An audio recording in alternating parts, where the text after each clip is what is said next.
आजचा हा कार्यक्रम खूपच वेगवेगळ्या जे आता देशभरात कार्यक्रम होत आहेत त्यातला एक वेगळा म्हणजे आपण सर्वजण संघाचे स्वयंसेवक आहोत आणि पुन्हा पुन्हा आपण त्याचं रोज प्रार्थनेच्या निमित्ताने स्मरणही करून घेत असतो की आपण कोण आहोत.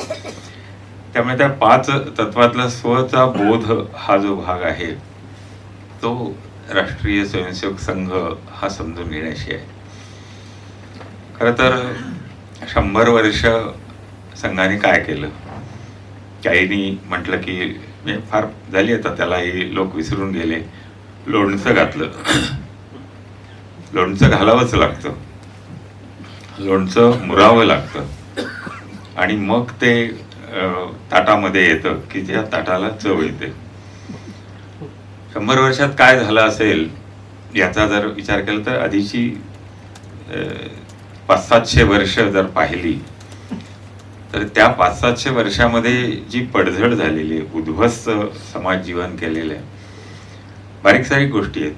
म्हणजे नुसती मंदिरं तोडली असं नाही, मंदिरं तोडली, समाज व्यवस्था उद्ध्वस्त केली, विविध प्रकारचा जो हजारो लाखो वर्षापासून झालेला प्रवास एकजिन्सी समाज होण्याचा तो पुन्हा विघटनाकडे नेऊन ठेवला.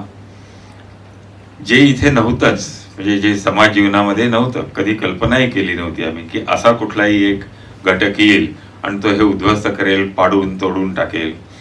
असं एक शांत जीवन जगण्याची, उत्कर्षापर्यंत जाण्याची अशी प्रक्रिया गावापासून ते मोठमोठ्या नगरांपर्यंत, सामान्य व्यक्तीपासून मोठ्या महापुरुषांपर्यंत सगळ्यांनी पाहिली आणि त्याप्रमाणे जीवनाचं आचरण सर्व भारतभर सुरू होतं. तरीही बाह्य आक्रमण आलं आणि त्यांनी हे उद्ध्वस्त केलं. आता हे एवढं मोठं उद्ध्वस्त झालेलं पुन्हा सांधायचं तर कसं सांधलं जाणार, कशा प्रकारे? त्यामुळे आत्ताची व्याख्या अनेकदा अनेक प्रकारच्या व्याख्या होतात. मी लहान होतो त्यावेळेला मोरुभाऊ जोशी म्हणून चिपळूणला, लहान म्हणजे अगदी 5-6 वर्षाचा असेल, आणि त्यावेळेला शाखा खूप संख्या असायची, म्हणजे 50च्या वरती सामान्यपणे रोजची हे असायची. एकदम अचानक संख्या कमी झाली. लहान असल्यामुळे काही कळायचं नाही कशामुळे कमी झाली, काय झाली. आपण जात राहायचं. 1-2 मिनिटातलाच तो प्रसंग आहे. आणि मग 1-2 दिवस गेले आणि मग मोरुभाऊ म्हणले की आपण आता या लोकांकडे जाऊया, स्वयंसेवकांकडे, ते काय येत नाहीत बघूया. म्हणून मोरुभाऊ त्या ठिकाणी घेऊन गेले आणि आम्ही काही मागे मागे जायची सवय असल्यामुळे गेलो तिथे. आणि त्यांनी सांगितलं की आम्ही काही आता हिंदू राहिलो नाही, म्हणजे हिंदू राहिलो नाही त्यामुळे आम्ही शाखेत नाही येणार, कारण संघ हिंदूंचा हे आहे. मोरुभाऊंनी त्यांना सांगितलं, म्हणजे मी गुरुजी जन्मशताब्दीच्या वेळेला विवेकमध्ये लेख लिहिला, त्याच्यात ह्याचा उल्लेख केलेला होता. मोरुभाऊ म्हणले की अरे याच्यात कुठे हिंदू म्हटलेलं आहे, राष्ट्रीय स्वयंसेवक संघ म्हटलेलं आहे. आणि राष्ट्रीय याचा अर्थ काहीतरी अराष्ट्रीय घडलेलं आहे, झालेलं आहे, त्याला पुन्हा राष्ट्राचं स्मरण करून द्यायचं आहे. आणि ते करून द्यायचे तो सगळा समाज आहे, भारतात राहणारा सगळा हिंदूही आहेत आणि यांनी आहेत. आणि तुम्ही हिंदू राहिला नाहीत म्हणजे काय राहिला नाहीत, आणि आता राहणार म्हणजे कोण म्हणून राहणार, असं हे करून त्यांना सांगितलं की संघामध्ये केवळ हिंदूंनाच बोलवायचं असं नाही. त्यामुळे तो प्रवास आपण आता पूजनीय मोहनजींची जी व्याख्यानं बौद्धिक आपण ऐकतो त्याच्यामध्ये ह्याची वेगवेगळी उकल आपल्याला पाहायला मिळते. आणि त्यामुळे दुसऱ्या दिवशी काही जण आले, त्यानंतर पुन्हा ती सगळी संख्या जी बौद्ध झाली होती, 56च्या आसपासची गोष्ट ही, आम्ही हिंदू राहिलो नाही. त्यानंतर एक प्रचारक इथे भेटले, पूजनीय गुरुजींच्या अखेरचा प्रवास होता आणि बाबारावांच्याकडे ते उतरले होते. मी इथे प्रचारक असल्यामुळे मी, आणखी दत्तोपंत मस्कर, आणखी नामदेवराव गाडगे, असे 3 जण गुरुजींना भेटण्याकरता गेलो. त्यावेळेला आणखी 1 जण आलेले होते, बापा आपटे कुलगुरू होते पुणे विद्यापीठाचे. आणि अशी चर्चा झाली. नामदेवरावांच्या जीवनातला प्रसंग होता. नामदेवराव म्हणले, नामदेवरावांचा परिचय बाबा आपट्यानं करून दिला आणि ते नामदेवरावांनी त्यांना आठवण करून दिली की मी ज्या वेळेला प्रचारक होतो मुंबईत, त्यावेळी गुरुजी आपण तिथे आलेले होतात आणि मी खूप अस्वस्थ झालो होतो. 56ची गोष्ट म्हणले. आमच्या घरातले सगळे बौद्ध झाले आणि मी एकटाच बौद्ध न झालेला असा होतो.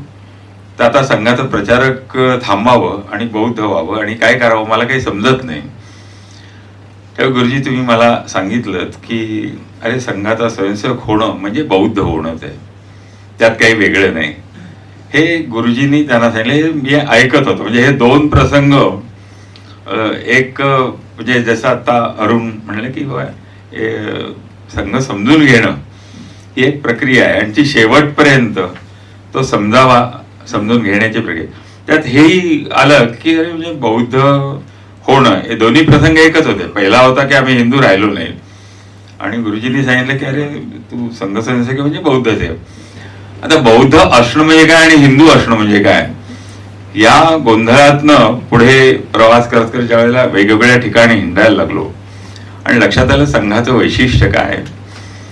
एका गावात मी 30-40 वर्षापूर्वी जात होतो आणि पूर्ण दुष्काळी भाग होता.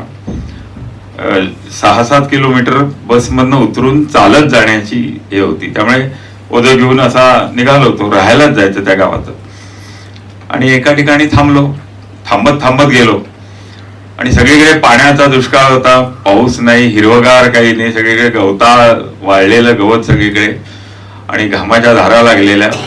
आणि एका दगडावर बसलो तर हळूहळू असं लक्षात आलं की अरे मुंग्यांची रांग चाललेली आहे. लाल मुंग्या होत्या आणि हजारो मुंग्या त्या चाललेल्या आहेत. मग लक्षात आलं की अरे ह्या हजारो मुंग्या एवढ्या वाळवंटाच्या इतक्या वृक्ष याच्यामध्ये सुद्धा चालल्यात, म्हणजे ह्यांना जगता येते या ह्याच्यात. पाहता पाहता त्याच्यात मग काही सुरवंट दिसले, काही नागतोडे दिसले राखी रंगाचे, तेही उडत होते. आणि मग लक्षात असं आलं की सर्व जग आपलं रंग बदलून जसंच्या तसं आहे, जगतंय. आणि पुढे मग एक महिना गेला माझा त्या गावात आणि जो पाऊस पडला सगळीकडे आणि बघता बघता एक दिवसाच्या आत जिथे जिथे जेवढा वृक्षपणा होता तो सगळीकडे हिरवागार आणि चांगला असा प्रसन्न वातावरण झालं. संघाच्या येण्याचा, संघाच्या स्थापनेचा जेवढे आधीचं जे काही सर्व क्षेत्रामध्ये उद्ध्वस्तपणा होता, सर्व ठिकाणी उद्ध्वस्त झालेलं वैचारिक गोंधळ होता. अनेक पंथ पुन्हा स्वतःला धर्म मानायला लागलेले होते. अशी वेगळी विचारवंतांमध्ये वाद होते. इंग्रजी शिक्षणाने आणखी एक नवीन विचारवंतांचा, भारतीय विचारवंतांचा एक नवा उभा राहिला होता. या सगळ्यांमध्ये संघाच्या यांनी एक अशी वेगळी वृष्टी झाली, वर्षाव झाला पावसाचा जसा झाला आणि प्रत्येक ठिकाणी हा बदल दिसू लागला. 100 वर्षात संघाच्या येण्याने हा बदल, एखादा वर्षाव होतो आणि जमीन जी वृक्ष वाटत असते ती पुन्हा प्रफुल्लित होती, जशी आहे तशी दिसायला लागते. झाडांना पाली फुटली, वटलेली झाडं वाटत होती तीही आता बोलू लागले, तीही पुन्हा हिंदुत्वाचा विचार करू लागले. कालपर्यंत जे हिंदुत्वाला ठोकत होते तेही म्हणायला लागले नाही हे आहे. हा मुख्य 100 वर्षाच्या काळातला एका शाखेने, एक शाखा म्हणजे ज्याच्यात आम्ही शाळेत गेलो, आपल्या डोक्यात काही फॅड असतो किंवा नाही जात विहीन समाज करायचा, जात नाही लिहायची. म्हणून शाळेत आम्ही गेल्यानंतर माझ्या मुलीला शाळेत घालताना जात नाही लिहायची असं मी, ते म्हणले नाही जात लिहायच लागणार. असं कसं, कुठल्या जातीचं आहे, कुठल्या धर्माचं आहे, काय, सगळं खूप वाद घातला. पण शेवटी जात लिहावी लागली, धर्म लिहावा लागला. आणि लक्षात आलं की ह्यातच खरं हे आहे. आणि मग तिथून प्रवास सुरू झाला ह्या जातीचा शोध घेणं. आणि जातीचा शोध म्हणजे काय, ज्ञाती आहेत त्या, ज्ञ जानाती, हळ क्ष ज्ञ शेवटी आहे. ज्ञान सगळ्यात शेवटी प्राप्त होतो. हिंदुत्वाचं ज्ञान आता इतके वर्ष झाल्यानंतर अनेकांना जे विरोधात होते, ज्यांनी हिंदुत्वाचं फार चिरफाड केली होती, त्यांनाही आता कळायला लागलं की हिंदुत्व काय आहे आणि हे कसं जोडणार आहे, कसं एकत्र आणणार आहे. आणि मग आता वसुधैव कुटुंबकम म्हणजे व्यक्ती, कुटुंब, समाज एकत्रित करणं या तर संपूर्ण समाजालाच नाही तर सगळ्या पृथ्वीला एकत्र करणं. ज्या संघाच्या नावामध्ये हिंदू शब्द नाही त्या संघाच्या सगळ्या याच्यात जगभरामध्ये हिंदुत्व याचा विचार सुरू झाला आणि मग राष्ट्रीय स्वयंसेवक संघ या शब्दाचे. त्यामुळे असं एखादं पुस्तक इतक्या समीक्षेच्या अंगाने जात त्यातली पहिलं पान वाजली प्रतिज्ञा आली. अंगावर असा रोमांच उभा राहतो प्रतिज्ञा म्हणताना. प्रार्थना म्हणताना प्रार्थनेचं शेवटचं जे असतं असे कापून हे होतं हृदयाचा असा हे होतो. का असं होतं की तो काळ होता की येणारा प्रत्येक जण संघालाच नाही ब्राह्मणांनाच नाही सर्व समाजातल्या सर्व घटक भांडत होते. आता सगळे एकत्र यायला लागले. एकत्र येऊन पहिलं अयोध्येचं राम मंदिर उभं राहिलं. हे प्रतीक आहे एकत्र येऊन उभारणीचं. त्यामुळे आता 100 वर्ष ही ह्या याच्यातली काढली तर तथागत गौतम बुद्धापासून ते आत्ताच्या पूजनीय मोहनजींपर्यंत असा हा प्रचारकांचा संघ भावनेचा प्रवास आहे. त्यामुळे 100 वर्षच झाली असं नाही तर संघ स्थापनेला 1000 वर्ष 2000 वर्ष 5000 वर्ष जिथून सनातन धर्माची सुरुवात झाली तिथून त्याची सुरुवात आहे. त्यामुळे हा आपला बोध करून घेण्याचा हे आहे. आणि या पुस्तकाच्या निमित्तानं खरं तर मला इथे बसण्याची म्हणजे समोर बसण्याची संधी मी शोधत होतो पण 22 साला असं वाटलं की आपण एक कार्यक्रम ठरवला होता तो रद्द केला. आता यांना कसं सांगायचं काय हे करायचं म्हणून मग त्यांनी सुनीलजी आंबेकरांच्या बरोबर मला बसवलं. माझं भाग्य आहे की अखिल भारतीय प्रचार प्रमुख जे आहेत त्यांचे विचार ऐकण्यासाठी मी आलो आणि त्यांच्या आधी मला ही बोलणं म्हणजे खरं तर काहीच बोलणं ठेवायला नको होतं नुसतं बसवलं असतं तरी चाललं असतं पण मी आपलं काही माझ्या अनुभवाच्या आधाराने आपल्याकडे मांडलं. धन्यवाद.